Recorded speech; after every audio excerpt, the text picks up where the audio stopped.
Hello, everyone. Welcome. I'm Lisa Rangel with Chameleon Resumes, the premier executive resume writing company, and I am so grateful that you have joined us today. Our guest is May Busch from Career Mastery, which we will get to her intro in just a minute. And I also want to introduce to you Kristen McDonald, my cohort here in crime with Chameleon Resumes. If you are here today for the first time, welcome. If you have been here before, welcome back. And today we're going to be talking about why talented executives get overlooked. And May is a master at this topic. We're going to talk about how to be seen in a crowded executive market. May, welcome. I'm so glad Thank you're you. here.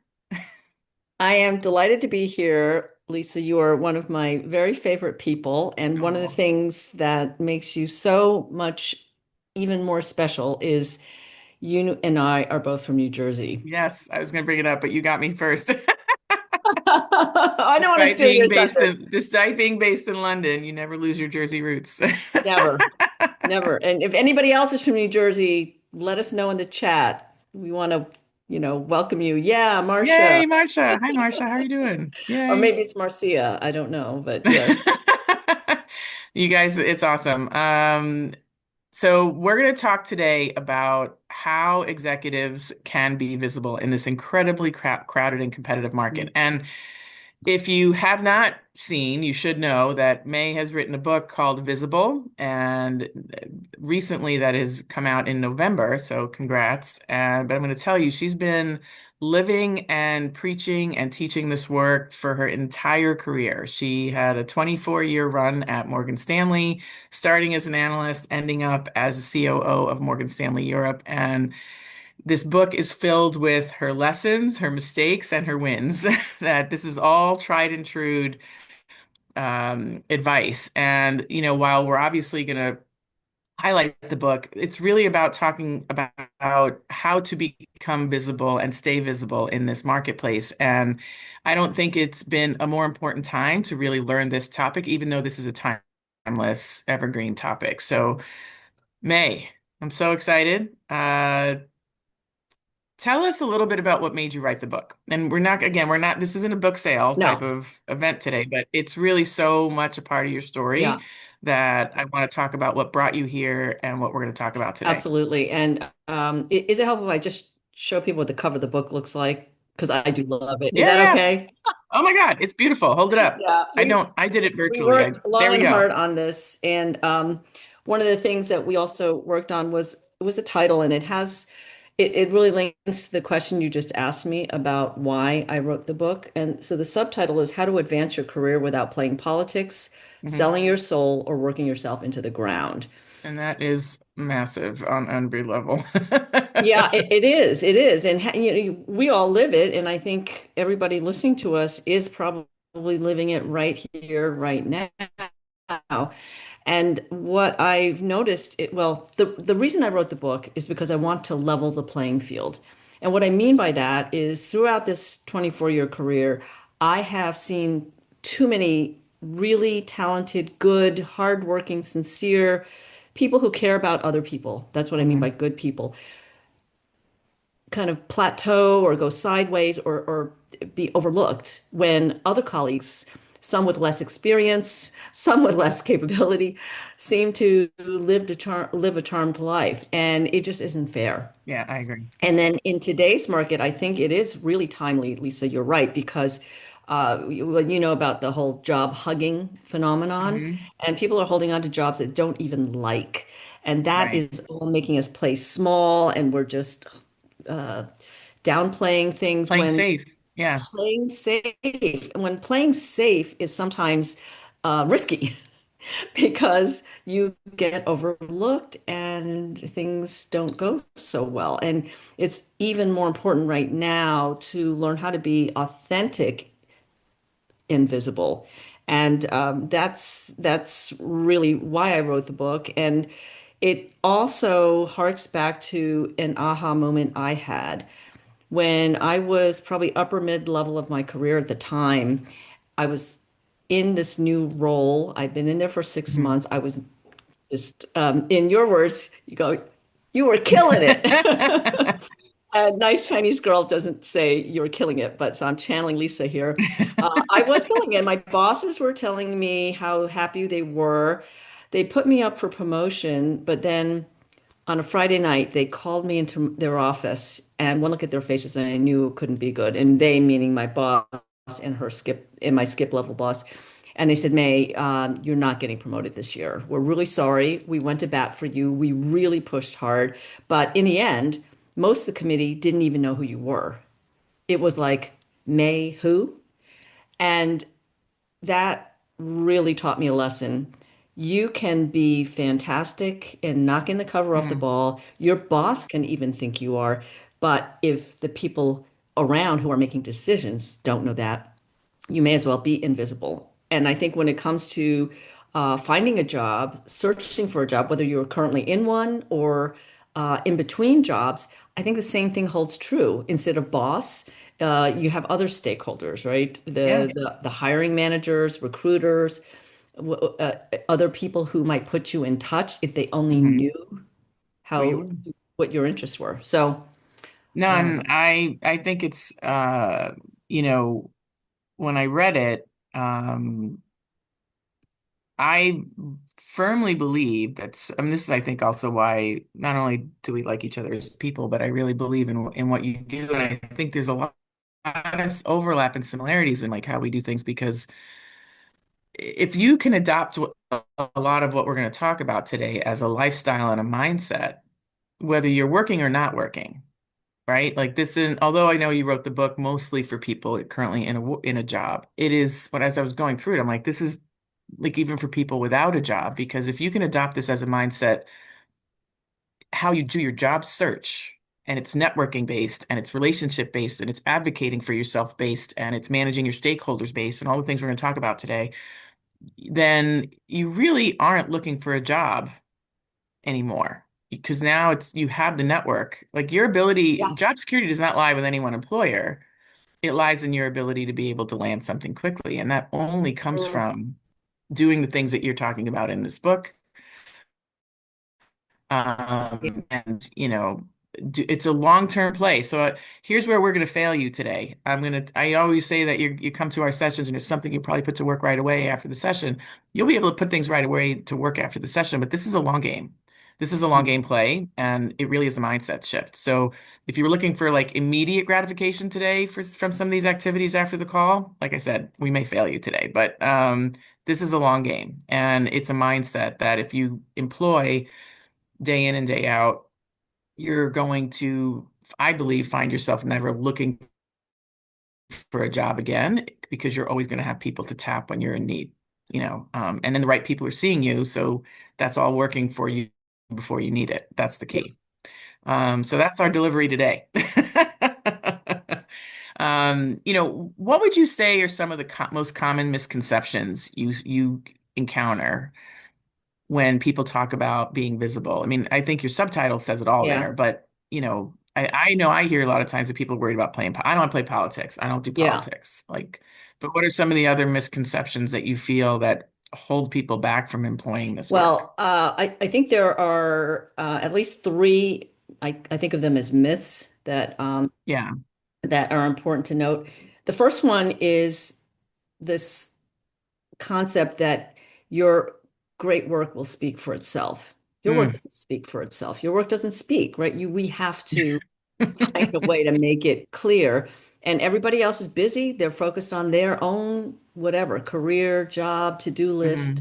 family. And I think that this whole idea of shying away from something that feels icky, like self-promotion, that we have to self-promote in order to advance or get that opportunity. That is also part of it. The second thing is that politics is something nasty. So that I think is a myth. And the reason I say that is because I used to think that. I did And I too. would say, I don't play politics, can't stand it. I called home one time about a year into my investment banking job. I said, "Oh, Dad, I should have gone into academia like you." He kind of chuckled and said, "Don't worry, you are not in the most political Yeah, yeah, atmosphere, academia. yeah. It's not Academia is insanely political. insanely. You don't. I thought, oh, it's your ideas have merit, and that's how you rise. Right. It's, no. No, And my corporate's mother then. actually less corporate, I feel. It's less like, political, which is crazy. Yes, yes. And my mother then pipes up. She's a pediatrician and has worked with a lot of families and Hmm. children. And she said, oh, well, May, politics is just what happens whenever you have two or more people together. It's like a little society. And that was just very broadening for me. And Yeah. it just made it, oh, it's just normal. It's just human dynamics. It's what happens when people interact. And that allowed me to become a student of it and then just really see it as, oh, I'm just understanding human interaction here. And it became kind of interesting. Hmm. So that's the second one. And then the third one is fill in the blank. My boss, somebody else is responsible for my professional development and my career Right. trajectory. And that just isn't true. And that's mostly thought of by people who are in employment in a big organization. Right. And you and I both know that we have to own our careers. And it's not, Absolutely. yeah, Yeah, we can't depend on, and not in any feudalistic negative way. We just can't depend on anyone, and nobody can want it more than we do. yeah, exactly. And nobody knows as much about what we actually want as we do. And we Right. don't want anybody on this call living a life that is dictated by societal norms or other people who probably know, like, and love each of us, but they don't really know what we want. And Now, I'll tell you one other thing that is that holds people back hmm. is this limiting beliefs. You Mm, talked about mindset, and the flip side of that is that we all can have some limiting beliefs, and those are so potent. So the first person we have to sell is yeah. ourselves on what we're capable of. You just reminded me of a limiting belief that I see very commonly that I do think is relevant here, especially on the job search side. When you have to reach out to people you don't know or someone you haven't talked to in a while, Yeah, under the context of needing a job because you haven't reached out just organically before then. And people are typically the fear is that people are afraid of looking foolish. Like what if yeah. they think I'm a cheese bucket? What if they, think whatever they think, right? And I had someone a few weeks ago say to me, like, I don't want to sever a relationship because I made an ask. And it Mm. really just like made me so sad because I was like, and I said it back to the person with love, of course. I said, if that relationship is so fragile that you think an ask is going to sever it, think of all the people who would help you that you're not asking to help you. And they would help. Oh, I said, so that's for really good. one person who's pretty much fragile of a relationship, like think of all you're losing out on. And I think sometimes we don't think of the consequence of our fear, right? Fears are justified on some level, right? But Sure. it's what we feel. Can't deny what we feel, but they're not often factual. And what is the other side of having that fear? And I hope that person got some sort of an epiphany, but it honestly, just even saying it made me realize, like, okay, I'm going to reach out. Worst thing that happens is somebody who probably isn't my people is going to think I'm a cheese bucket. Okay, next, like, so I Yeah. think that's some of the things that hold us back. And that I think it's incredibly applicable in your work. Like sometimes we don't want to stick our neck out or stick our necks out or advocate for Yep. ourselves because what will people think? Well, what Yes. is the downside of the good people will think by you not taking that risk? Exactly. And that just reminds me of the whole thing about for so much of my career, I felt like it wasn't the things that I did that I regretted. It was the things that I didn't do or say. Exactly. So I think of that as acts of omission rather than acts of commission. And so yeah. So what And are it, let's oh go ahead, finish. Go ahead. I was just gonna, my parents taught me so much. So I was about to quote my dad, who said to me, I was playing it safe, playing small, and just being very cautious, just like this. And he Hmm. said, May, why don't you swing out? And we used to play table tennis together, and he was a champ when he was back in university.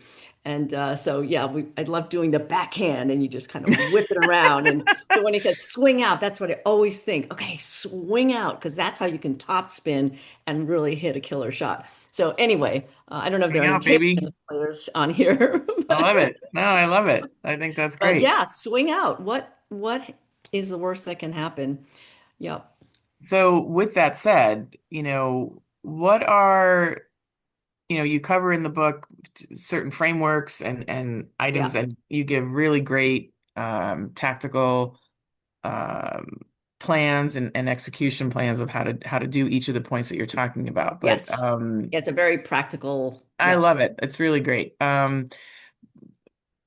Which ones do you think move the needle most for people? We'll cover as many as we can today, but like in the spirit of time and just, Yeah. Okay. So, one idea or framework, and it's one of the visuals in the book early on, is this 9 box grid. hmm Do you think that's worth mentioning here about Yeah, the yeah. potential I think versus that's, yeah, I performance? think that would be Yeah. helpful. So this is what most people think is we are evaluated based on our performance. hmm And sure, we partially are, and you can be high, medium, or low performer. But the even more important piece is what most of us miss, which is it's also about how other people, decision makers, hiring managers, promotion managers, how they're looking at your future potential. hmm Are you demonstrating that you have the potential to be successful in that next or new role? And that's really the key because if you're just a high performer at whatever you have been doing, then you're likely to even possibly get pigeonholed into it if they don't see you as also having high potential to learn, grow, morph, and become someone who could excel at the next level, next higher levels. So I, that's I one concept that I think is really important to understand. I call that doing the job you want, then you get it. Like you have to Yes, demonstrate, you have to minimize their risk by showing yes, you have done it or can do it. And then, they're not going to promote you and then go ahead. I mean, it doesn't happen like that often. no, And more no. importantly, the few times it does, that sink or swim mentality is never good anyway. So you really want to make sure you have the skill set before you get promoted.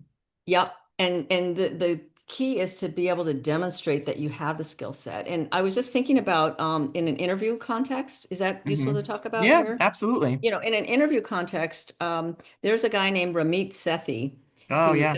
Sethi, and he's got this brilliant concept, and you can Google it and look it up, but it's called the briefcase technique. hmm And what he says is in those interviews, you can have done all your research beforehand.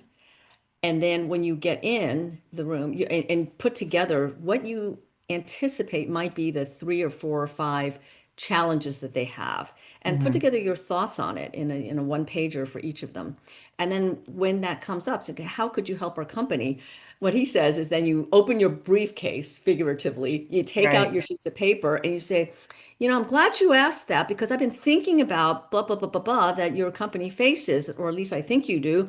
And let me take you through some of my thoughts. And then you're demonstrating, and then all of a sudden you're showing that you have thought about their problems. And then you are side by side being a thinking partner with them. And it's like you're already working They together. see you as an equal. Yes. You And they don't come see how you across like you're think. subservient looking for approval. Yeah. And anyway, I just was reading about that the other day. So I couldn't help but just share that tip from Ramit. No, Um, he's fantastic. And I think that goes along with the point you make in your book, where one of the traits that people want to see in you is being able to take action yes. despite the uncertainty, right? And Yes. that scenario you describe is multifold, right? Like it's not just you taking the risk of saying, "Here's how I think about your situation." That's taking a risk because they may be like, "Well, that's not happening," or you're wrong in that. And so then you have to be able to backpedal and still show that you're thinking, right? There's nothing wrong with being wrong, I think, and I Exactly. don't think there's a problem with making a mistake on an interview. It's about how you recover and spin it, you know, and how you, but I think demonstrating that you're willing to take the risk, you're showing the decisiveness, um, and you're willing to enter a realm of uncertainty, I think is key because that's where I think that's a line that separates people from moving up and not moving up. I thought that part in your Absolutely. book was amazing. Absolutely. And that we'll talk about the three areas that are really critical, but we're Hmm. now homing in on one of the three, which is business acumen. Yes. And so it is that decision making under uncertainty, but it's also that example also allows you to demonstrate that you are a strategic thinker, right? You can Right. talk about these bigger picture issues. And then this other important concept, which is this idea of being a somebody who can connect the dots at a much broader level than just your small silo Right. or function or role. And when you think about who do we want to promote, we both sat in senior level seats Right. where you're either making hiring decisions or whether or not to put somebody forward. I'm making promotion decisions, whether or not to promote somebody or put them forward. And one of the things that we want to know is this person mainly somebody who does what they're asked to an excellent standard, which Right. is what I call caretaker mindset? Or are they also adopting what I call a rainmaker mindset? So, rainmaker is Hmm. someone who makes things happen that can be seen, heard, and felt across the organization. And you're in that role. So, like a caretaker would solve a problem by just going, let me put a band-aid on it. I'll just fix my little part, even though finance gave me these exhibits and they're not quite formatted the right way. I'll just fix it here and then move on. The rainmaker idea would be to look holistically and say, let me understand why it's coming up like this. Maybe it affects other groups, Right. and let me find a solution that helps the broader organization be successful. So I kind of got ahead of things by bringing up the uncertainty piece, but you touched on maybe taking a step back and let's cover the three essentials of what we all need to demonstrate to be seen as an executive leader. And then, of which maneuvering and uncertainty was one of Yep. the business acumen one that you mentioned. But let's talk about each of the three, and then we can splinter into the ones that might move the needle the most for people on the call today. Yes, yes. And as I go through these, I would encourage everyone to just type into the chat any kind of questions that come up when I talk about these. And because we're going to do it at a quick high level, but given our time, but we Hmm. can delve into whatever is most useful to you and which ones seem to be really resonating with you. So that let's just call that first area the business acumen area. And we've already Hmm. talked about that, right? So you need to demonstrate your business acumen in those three ways. The second piece is about what I call your people skills. And this is about the way you communicate. Are you communicating with influence? And I always think about certain things that people who are great communicators, what they do. And number one is they understand their audience. Is Hmm. my audience somebody who wants the answer up front and then maybe a couple of supporting points, and then they want me to stop and not go any further unless asked? Or do they want all the gory details? And I'll just give you a tip. I think most of the people that you're interviewing with probably are that first kind. If Yes. you're in doubt, that's likely every senior person is time starved. And the second thing that you can do is instead of just rambling on and making something a monologue, check in. I call it create a feedback loop.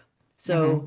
when you notice yourself going on and on, like maybe I am right now, Lisa, I You are go, not. You are good. all right, but maybe I stop and say, Lisa, let me pause and see how is this landing with you? Right. And then that gives you an opening. So it's just creating that bit of a feedback loop to see if it's landing. Because I think good communication is sort of like doing a ball toss. We toss it to each other and it has to be caught and not just if I throw it to you, but you're not even looking, then it's just going to fall on the ground. And another piece of it is being succinct. And I have this rule of three, so making three main points, because people can't hold more than three or so thoughts and still Right. recall them. And this is also about relationships. And when we talk about models again, I think the stakeholder mapping is probably a model we should talk about. But I'll Agreed. hold that for another moment. Then the Okay. third area, so the first is business acumen, then there's your people skills, and then the third is really the way that you work on yourself, and this is self-awareness. And I will say that self-awareness is probably one of the most underrated of the skills. There are actually nine of them in the book. In each of these three areas, there's three skills, because self-awareness is what allows you to catch yourself and understand what your tendencies are, Yeah. especially under stress. Interview situations are stressful, work in general is stressful.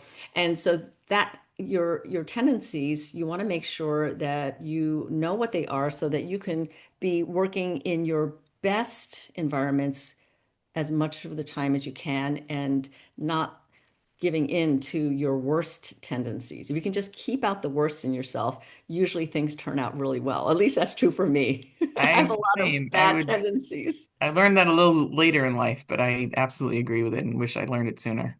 Yeah, yeah. And so it's really about understanding your blind spots. And then the other thing about self-awareness is uh, I think of this in this working on yourself piece because it is about your brand and your Hmm. profile. I think of it as presence and profile. And if you are able to convey who you are and what you bring to the table, so that links up to the communication. So all these are related, but your presence and profile are really important, especially when you are in the job market.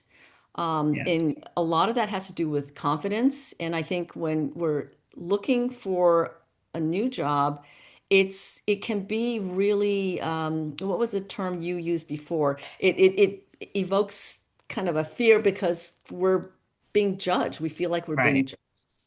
And that can be kind of nerve-wracking and it can make us self-conscious. But this is exactly the time when you need to be protecting your confidence and really being grounded in who you are and what you bring to the table. And part of what can help you with that, and is also part of the working on yourself, is to have a really robust network, a Agreed. really robust network of people who, in fact, I think there are five main types of people you should have in your network, and we can talk about that later Hmm. if people want. Yeah. But it's really to support you and you help each other to be better. You So know, those are the three areas. I think that I think the self-awareness piece is incredibly underrated because especially in a job search or in a work environment where maybe it's a little toxic and you're debating if you should stay or go. I think that the self-awareness is key because when you have a strong self-awareness, rejection can be better deflected.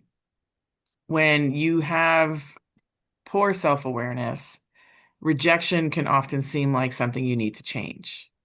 And Mhm. every rejection is not something you need to change. Right. Rejection might be the world doing the right thing. Yes. You're going in a place you're not going in a place you shouldn't go, Yeah. but if you're confident and clear on, what you're um good at and not good at, I mean, I actually just talked with somebody this morning who said I was rejected because I think they wanted more of X and I'm more of Y. And I'm like, well, then the interview did its job. That's not personalized. Right. Right. That's the way it's supposed to be, and luckily his response was to realize that that wasn't the right place. But there are many people who take that feedback and go, then I need to change. And I'm like, but you don't want to be X. You want to be Y. Yeah. So why are you Yeah. changing to be X? Like, so, but that's because if somebody's changing a lot, doesn't mean you don't take feedback, but Right. changing to, every blow of the wind, that's low self-awareness. you Yes. know, that's the key. So Yeah. I I don't want to know. share one thing Yeah, yeah, go ahead. that I just learned from one of my members in Career Mastery, and we were chatting, and he had lost his job Hmm. and was looking for another one, and has just found one. And I asked him what were his top tips here. And the one that really resonated with me was he said, I monitored my energy. And I asked him, what do you mean by that? And he said, Hmm. well, as I was talking to these different organizations or reading and researching about them, Hmm. I monitored how I was feeling, how energetically I was feeling about that organization. And Right. I just love that because it's consistent with what you were talking about. It kind of flips it on its head. It's not, oh, I'll do anything, I'll do any job. I just want any job to, I'm not saying that's what people are thinking, No, but but I mean, we've all had that mental. I will admit I've been there before, thankfully not recently, but I think anyone that hasn't been there before maybe just hasn't been there yet. But I don't think that is an unhuman, or an uncommon it's pretty normal. place. Yeah, I mean, it can be work, it can be relationships, it can be family, it can be anything. It could I be think anything. everyone has been the like, I will do anything, just make it so. We've all had that kind of Exactly. feeling before, and I think that's okay I think it's better if we admit it. So Absolutely. And continue. I then just didn't mean to interrupt, but go ahead. that's okay. And then, yeah, like I like to say, we're not responsible for the first thought that comes into our mind, but we are responsible for what we do with it. And Exactly. and that kind of energy doesn't serve you quite so well because you might end up getting something that you, as you said, you don't really want to be there. And then and then what? Then you're having to do it all over again. But what I just really liked having that level of confidence that you're seeking, especially the more senior you are, Hmm. uh, seeking the right opportunity for you. And I think that that mentally just turns the tables on things and allows you to go forward with greater confidence and not be so You brought up, especially when you're senior, and I know sometimes, I mean, your content in general is universal and can help anyone at any level, but given the audience we have here that are primarily senior, it just brought a question to mind. Like, yeah.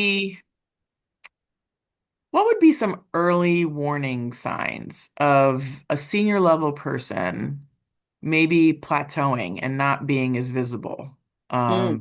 when they used to be visible or felt they were visible, or just, if they've been promoted, recruited, sought after, you kind of always think you're in the mix until the one day you're not. Like maybe there's some signs before that day you're not that people can be aware of so then they can start working on them beforehand. Any thoughts that come to mind?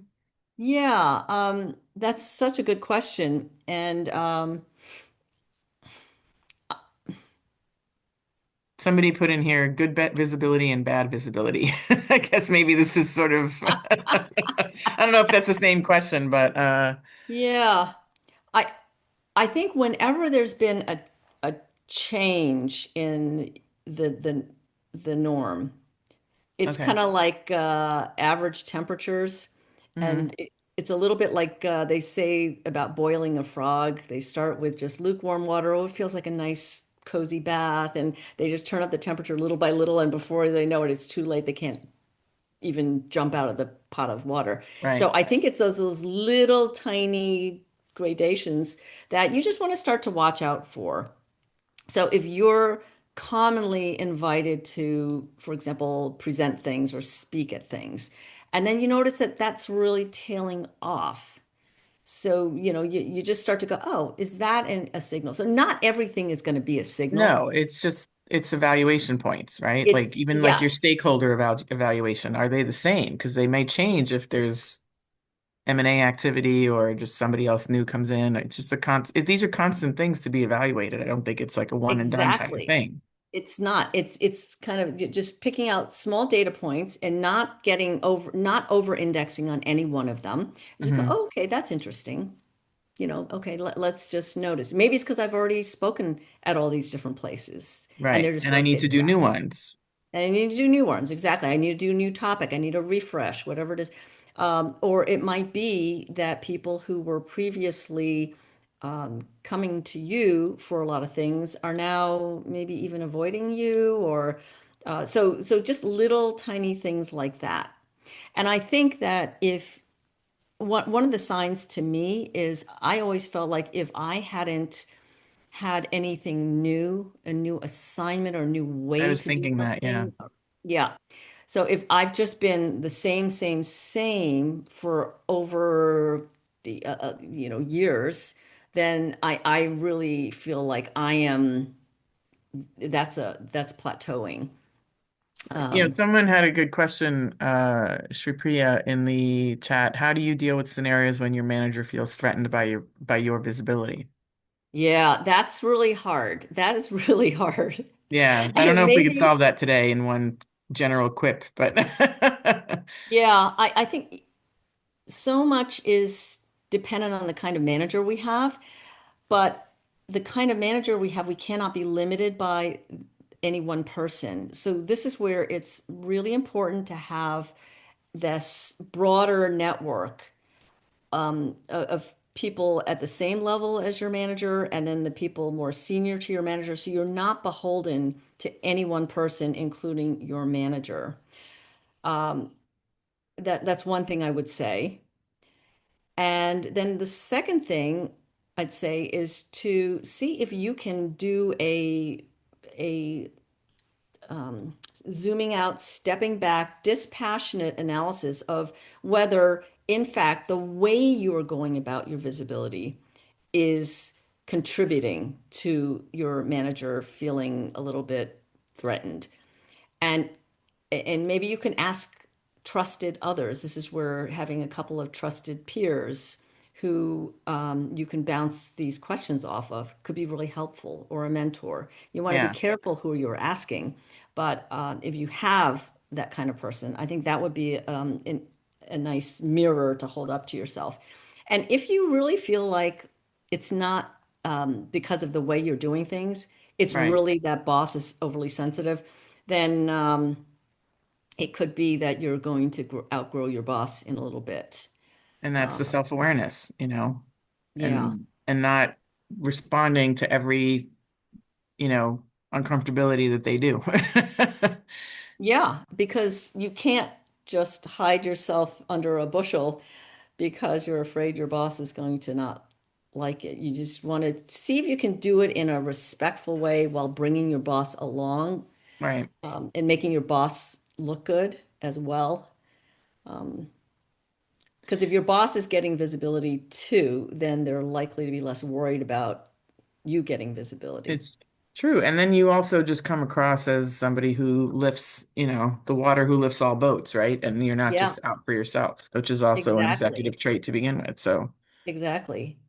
Yeah. I mean, if I know some people who go around and just complain about their boss, and word invariably gets along around, and even if it doesn't, it's very hard to hide those feelings when you're with them, and people sense that. So if there's some way you can find something you respect about your boss, and then talk well about that. I think that can go a long way too. just a small little thing, like I, I tell people write three things down that they're grateful for their boss for. Because if you can find gratitude into that person's being, it's harder, I'm not going to say hard, but harder to couple it with the negative. If you're only focused on the negative, that's all you're going to see. But if you can at least, you know, find the way to find something positive. I mean, I had a job once. I was like, I'm grateful every day that I am paid while I'm looking for a job. You know, Yes. it This made it is harder to hate it. that is so fantastic because I think people can sense our our energy Yeah, from very far away, very far away. And so the more you can just genuinely be an optimistic, constructive, and even positive person, the right, more you will be attracting others to you. So it's just so helpful to have pull energy, magnetic energy, as opposed to the right. push energy. Right. Yeah. Which, leads to another point that I think it's under your business. It's a sort of business acumen and people skills, to be Yeah. honest, but something that I don't ever think should be underestimated. And it's your ability to be a talent magnet. I Yes. think as you rise through the ranks, you have to have people that want to work for you. And you have to have people who are going to refer others in because they like Yep. working for you. And you have a reputation of developing and respecting and challenging, Yes. people, A-level players especially want to be challenged all the time. And I hate the phrase A and B level because, frankly, there's more B people in the world than A, and the B people make the world go round. But like, Yep. you know, do people want to work for you? And are you influential enough, right, to get back to your piece about being influential where people want to come work for you? And I think that's a huge piece. I don't know, commentary on Yep. like how to make that happen, ways to do that. Yeah. So I think of it as well, first, I like the word with. They are working for you, but I also like to use the word with I think that's because beautiful. Yes. it just evokes less of a hierarchy and less Yes. of, me as the boss needing to tell everybody what to do. Hmm. And um, especially in this day and age, people appreciate having autonomy and agency, the ability to affect change themselves Hmm. and to be trusted and respected. Anyway, so one of the things you can do, I always say, to be a great team leader, the number one thing you can do is just keep out the worst in yourself. If you just keep out your biggest dysfunction. So I was the micromanager and I was the also the too nice boss. Mm. And those two are a problem. In the book, I listed about nine different bad boss types. When you're at your worst types, and nobody wanted to work for me Mm. because I made them pull all-nighters for material that they worked on all night that didn't even get used in the client meeting. Oh, And so I became this just because I was so insecure and yeah, yeah, yeah. neurotic. No, it's That's what self-awareness, right? Yeah. yeah, and I didn't have it at that time, but I sure gained it after that was in my year-end review book. They had put together a whole book that they wouldn't show me, but they were just the my manager was reading from it, all these little terrible things where people going, she is a this, she's a that, and don't want to work for her. And he's going, May, you got to get this out of your review. It took me 3.5 years to get it out of my review, and you want to know how to do that, change people's perceptions. That's another thing. That's another But area of influence. that's another area of influence. And I do have 3 steps you can take. But for me, it was just so important to realize that if I just kept out my dysfunctions, immediately I would make a step change in my ability to attract talent. Then the second thing I really like is to see how you can add a cool factor to your group. I I love worked that for in the this book. group. Yeah, it was the leasing group, secured asset finance group. I mean, how unsexy does leasing sound, right? And it was just a group that was really had great camaraderie and people were well treated and they just made it cool to be in there because of who was there, who they had curated into the group, and everybody was so smart and cared about people. And the leader of it, he made it cool because he was cool. I mean, the guy was a Vietnam fighter pilot who had gotten Wow. shot down, Oh my survived all goodness. this stuff. I mean, so A, he was kind of cool once you knew his backstory. And then B, he would just we were the group that the rest of the bankers turned to when there was something complex because Mhm. leasing is complex. So anyway, so he developed this cool factor. And I think that was a big part of why we all loved being in the group, even though it was just totally not am I allowed to say sexy? That's a 4-letter word, but anyway, it was totally not the hot spot to be in conceptually. And then third, and perhaps equally important to the first thing is to treat people the way they want to be treated, not the Hmm. way you want to be treated. Because I used to say, I never make my team do anything I wouldn't do. Well, it turns out I'm a bit of a nut. And I will work all night and get the But answer not because everybody wants to do that. no, most people do not. So I Yeah. started having to treat people the way they wanted to be treated. I think they call it the platinum rule now, not the Right, golden right. rule. So those are just three things I think you can do to be more of a talent magnet. I think being a talent magnet, being visible has taken a different, turn, element, I don't know, level of expansion now that we have remote, hybrid, Yep. in addition to in person. And, because even in person, you might be in an office on Zoom all day, but yet you're in person, right? Like you may not be interacting with people as much as you would think you used to, say, like 10 years ago. And I think Yeah. advocating for yourself in an asynchronous global world at times, or what recommendations do you have with like people in a global or a hybrid or both, remote type of environment to Yeah. remain visible? It's not going to be the same way we would stay visible 10 years ago. No, not at all. And that whole idea of when I was in business school, this idea of managing by walking around, it was actually Right. an acronym that doesn't exist It anymore, doesn't right? exist anymore, like on any So, level, really. absolutely. So times have changed indeed. And the thing, though, just like the head of Amazon, Jeff Bezos says, Hmm. you want to focus even more on what doesn't change. So, what doesn't change is people are still people, Hmm. and people appreciate being seen, heard, appreciated, Hmm. and they appreciate connection. And everybody's really craving connection, recognition, including our bosses and our senior decision makers. Agreed. So, one of the things that I would suggest is, and this is one of the other frameworks, is to take a hard look at who your stakeholders are. Hmm. And there's a map that you can use that maps people on two dimensions, their relationship quality with you, weak to strong, and then the impact they have on your career, low to Hmm. high, potential impact.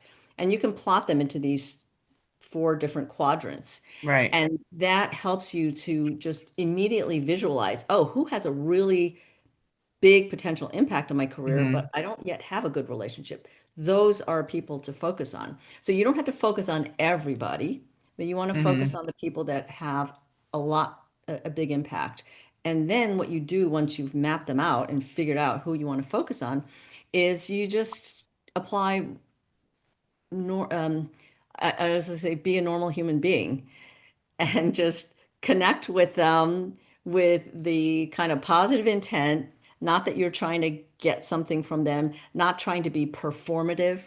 I don't know if that's a term that makes any sense to It does. It should be genuine. It shouldn't it just should be be because you're genuine. told to network, Exactly. you know? Exactly. Exactly. I am now I going am to now networking. They told me to network. networking with you. Talk to um, people like people.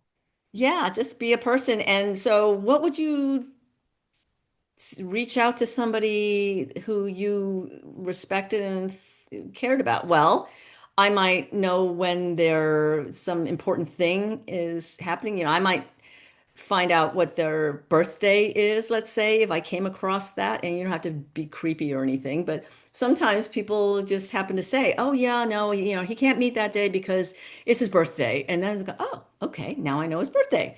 And you might send a little note, or you put a little alert on so you can see when, oh, they just did a cool interview article about this person. Let Right. me just drop a little note. Oh, I know that they're interested in XYZ because they're responsible for that area. When I see an article, I'm going to send it over to them because I think they Hmm. might be interested. So just those little things that show that you're paying attention and that you're just in a very light touch way, keeping in touch with them. And then if you can get in front of them in person, then Hmm. absolutely. What And would be some like just general suggestions that could help someone get in front of somebody? Because we have some people commenting, about how do you prepare or not easy for me to do that. So what are some things that, you've tried or you've seen clients of yours do and work? Because a lot of this stuff is custom, but there's yeah, definitely general ideas that if they resonate with you, you can do. yeah. So let's see if we can come up with some that people feel comfortable with, even if you're an introvert, even if you're shy, Hmm. and so forth. So, one thing that I have found really it makes a difference is if you know that they are going to be speaking at some internal thing, whatever it is, town hall, or these senior people are generally asked to present things. And so if you know they're going to be in some big meeting, then and you're invited to that meeting or you have the opportunity to go, you show up. If you happen to be in person, see if you can raise your hand and ask a question. You can pre-decide the questions beforehand. You can use ChatGPT to come up with 5 good questions and you choose the one that makes the most sense to you. You can get together and bounce ideas off of someone else. You know what? Just come up with those questions. Hmm. And because the nightmare for any speaker is they go, any questions, and nobody raises their hand. So this was something I did when the CEO of a big pharmaceutical company was speaking. Hmm. I had my hand up, ask a question, and then this is the other key. You go down and you thank them and you say whatever you liked about the thing. And I asked him for a meeting, and he said, "Sure." He gave me his card. My assistant, so and so, can set that up for us. And when I met with him, I said, Andrew, why did you take this meeting? And he said, because you asked. And it was that simple.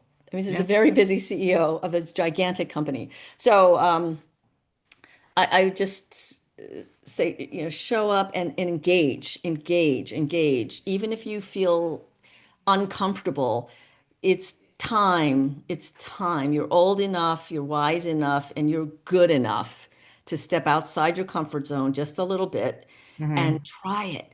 And the thing about trying new things is it feels really scary, but sometimes it's like those cartoons where the the Wile E. Coyote character or whatever is running so fast, chasing the road and runs off the cliff, and then he goes, "Oh no!" and he drops, and he's dropping, and he's dropping, and he sees this branch, and he goes, "Oh, thank God!" and he's grabbing onto the branch, holding on, and finally he can't hold on anymore, and he discovers he's only 12 inches off the ground. Right. So I'm going to guarantee to you that that's how it's going to be for you, no matter how scary it is. And also, you might absolutely suck at it. Another four-letter word beginning with S. You might suck at it at first. Most of us do suck at the things we try, but that just means you need to do it 10 times as quickly as you can so you get past all the suckiness and Hmm. start to get better at it and then start to get really good at it. And then you're going to be on with Lisa Rangel one day saying, "Hey, I know it's scary, But but we can I do did this." it. No, it's true. And I mean, I often say, and people never believe me, but I mean, I'm an introvert that plays well with extroverts. And um I still have, whatever things that happen, get all whatever worked up when I have to reach out to people that I don't know or ask for things, or I want to be a podcast guest, or I want to like, and yeah, I think the key is realize not everyone's going to say yes. And that's not because it's a reflection of me, because you know, it's they don't have time or my ask isn't appropriate for them. And that's okay too. Again, I think it's redefining rejection, Yep. which comes down to dealing with uncertainty, which comes down to resiliency. Like those are all these executive traits that people want to see. Yeah. Because if you're demonstrating you can't handle rejection or you can't put yourself out there to be rejected, you're going to be in a room with some heavy hitters at times that are not going to like your ideas. And if you can't be okay with that, then you really don't deserve to be in the room, right? So I Yep. don't mean to sound that to be harsh, but like and that it's okay, but that's the reality. So you have to show through how you handle uncertainty that you can handle uncertainty, right? Like it's Yes. not about saying I can handle uncertainty and your actions are different, Right, right, right? right. Like you have to demonstrate it in the moment. Yeah, yeah, And absolutely. we have like a couple of minutes. So Rita had a good question that I thought was good. Like when you're doing this branding work, building your Yeah. external brand for visibility, like what trade-offs exist? Like, and I know I have a couple that came to mind, but like, if you're pulled in too many areas or Yeah. I guess the problem of too much visibility, which would be lovely on some level, right? Again, choose your problems. You're always gonna have problems, choose your problems. I like that. I like that a lot. But what are some trade-offs in doing visibility work that you Um, maybe come to mind to just be well, aware of? yeah, I think you want to be aware of the ways and places where you want to be visible or you want to show up. So you Hmm. can't be everywhere all at once. I think there's a movie title, right? Michelle Yang and all that. Yes, yes. But th that doesn't really work.